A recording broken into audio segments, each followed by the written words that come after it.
दोस्तों नमस्कार, मैं जगन्नाथ गौतम, सियासत हिंदुस्तान यूट्यूब मंच पर आपका स्वागत है।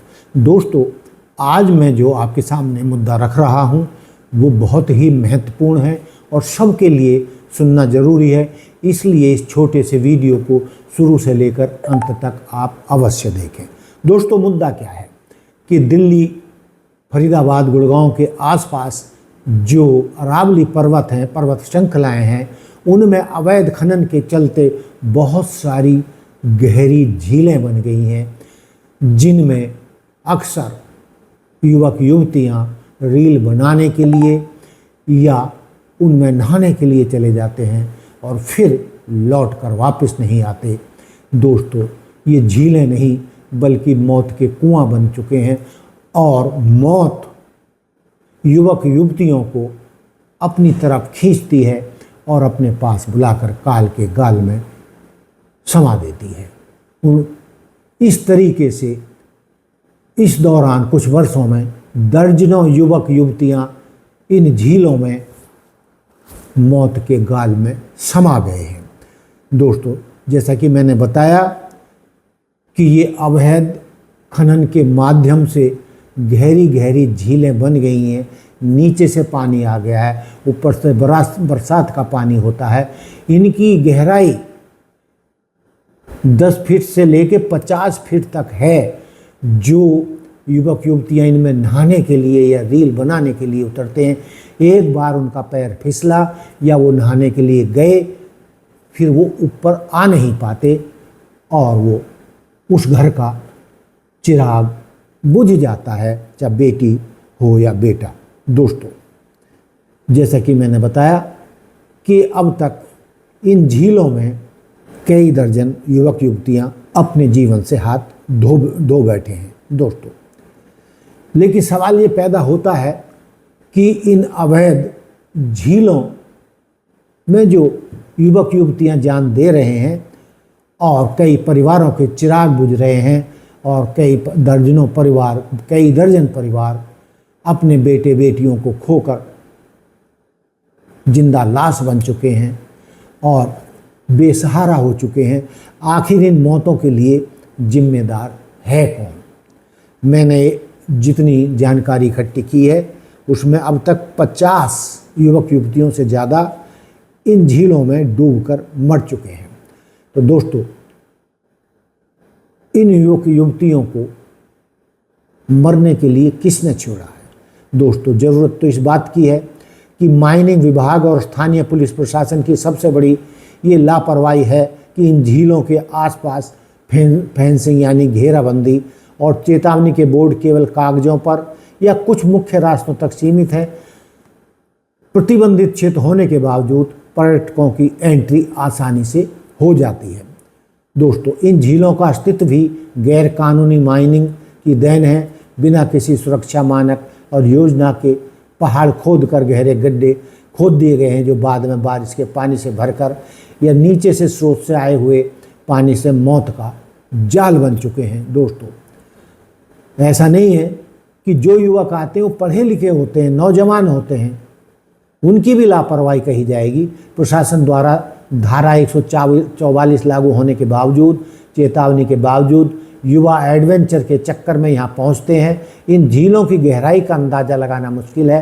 कहीं कहीं 50 से 100 फीट तक गहरी ये झीलें, नीचे नुकीली पत्थरों व दलदल होने के कारण तैरना भी खतरनाक साबित होता है। जवाबदेही किसकी? दोस्तों, जिला प्रशासन डीसी फरीदाबाद सुरक्षा इंतजामों को पुख्ता करने और पुलिस गश्त बढ़ाने की जिम्मेदारी प्रशासन की है। दोस्तों, ये एरिया वन विभाग का भी है।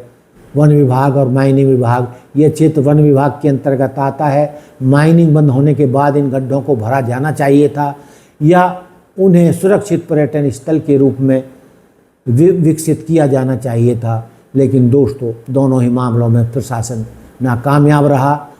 नाकों पर ढिलाई और पर्यटकों को रोकने में विफलता सीधे तौर पर स्थानीय पुलिस चौकी और थाने की जवाबदेही तय करती है।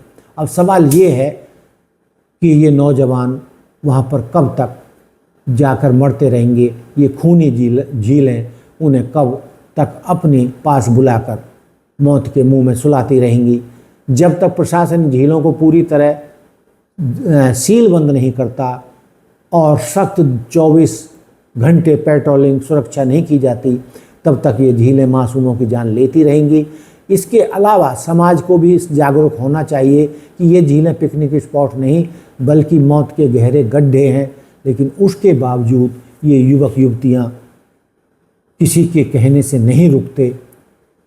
तो इसमें इनकी भी खुद की भी गलतियां हैं, जबकि होना ये चाहिए कि ये जो खतरनाक बनावट वाली झीलें हैं जिनमें पैर भी अक्सर फिसल जाता है और ये युवा उनको पर्यटन का भ्रम रहता है, सोशल मीडिया पर इन झीलों की हिडन जेम बताकर प्रचारित किया जाता है, जिससे अनजान युवक मौत के करीब खींचे चले आते हैं। यानी इनका प्रचार सोशल मीडिया पर बहुत होता है।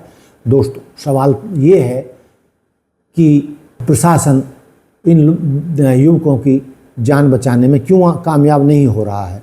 दोस्तों, ये जो झीलें हैं, एक भारद्वाज झील है, ये सबसे अधिक बदनाम है। दिल्ली के असोला भट्टी माइंस के सटे होने के कारण यहाँ सबसे ज़्यादा युवा आते हैं और इसकी गहराई और अचानक ढलान सबसे घातक है। इसके अलावा डेथ वैली सूरजकुंड के पास, जैसा कि नाम से ही साफ है, यहाँ दर्जनों मौतें हो चुकी हैं। पहाड़ियों के बीच घिरी यह झील दिखने में खूबसूरत है, लेकिन इसका पानी बेहद ठंडा और नीचे नुकीले पत्थर वाला है। सिरोही और धौज की झीलें, यहाँ अक्सर वो लोग डूबते हैं जो चट्टानों के रॉक क्लाइंबिंग के शौकीन होते हैं या अनजाने में गहराई वाले हिस्से में नहाने के लिए उतर जाते हैं। दोस्तों, रील्स का जानलेवा शौक। पिछले कुछ वर्षों में देखा गया है कि 18 से 25 साल के युवक झील के किनारे खड़े होकर या ऊंची चट्टान से कूदते हुए वीडियो बनाने के चक्कर में अपनी जान गंवा रहे हैं। दोस्तों, अरावली का रास्ता दुर्गम और कच्चा है।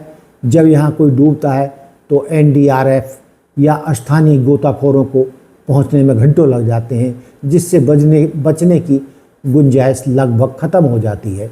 दोस्तों, इसके लिए बाकायदा सरकार ने बजट तय किया हुआ है, लेकिन झीलों के चारों ओर पक्की फेंसिंग और कटीली तारें लगाने के लिए जो बजट आवंटित होता है वो ज़मीन पर कहीं दिखाई नहीं देता। दोस्तों, तय ये भी हुआ था कि इन झीलों की निगरानी ड्रोन के जरिए की जाएगी। आज के युग में जब पुलिस के पास आधुनिक तकनीक है, तो इन प्रतिबंधित झीलों की निगरानी ड्रोन से क्यों नहीं की जाती। इसके अलावा FIR किसके खिलाफ? क्या प्रशासन ने कभी उन माइनिंग कंपनियों या अधिकारियों के खिलाफ कार्रवाई की है जिन्होंने इन गड्ढों को खुला और असुरक्षित छोड़ दिया है? दोस्तों, कहने का तात्पर्य ये है कि कोई एक व्यक्ति इसके लिए जिम्मेदार नहीं है और हमने सबकी तरफ इशारा किया है, जो भी लोग जिम्मेदार हैं। लेकिन दोस्तों, जितनी कीमती जानें युवक युवतियों की इन झीलों में डूबने से हो रही है, उसके लिए इन युवक युवतियों को मरने के लिए नहीं छोड़ा जा सकता। इसलिए सरकार को यहाँ पर पक्की फेंसिंग करानी चाहिए, बोर्ड लगाने चाहिए और वहाँ चौकी खोलनी चाहिए और ड्रोन से उनकी 24 घंटे निगरानी करनी चाहिए। दोस्तों, यदि ऐसा नहीं हुआ तो जिस तरीके से पिछले वर्षों में 50 युवक युवतियों से ज़्यादा इन खूनी झीलों में डूब चुके हैं, आने वाले वर्षों में ये सिलसिला जारी रहा तो कितने ही परिवारों के चिराग बुझते रहेंगे और परिवार बर्बाद होते रहेंगे। क्या सरकार और स्थानीय प्रशासन यही चाहता है कि बेगुनाह नौजवान मौत के मुंह में जाते रहें और परिवार बर्बाद होते रहें? तो दोस्तों, ये जो मैंने मुद्दा उठाया, आप इसके से कितने सहमत हैं और आपकी क्या राय है कि इन मौतों को कैसे बचाया जा सकता है और जिला प्रशासन को क्या कदम उठाने चाहिए? हमें आपके कमेंट्स का इंतज़ार रहेगा। तो दोस्तों, देखते रहिए सियासत हिंदुस्तान।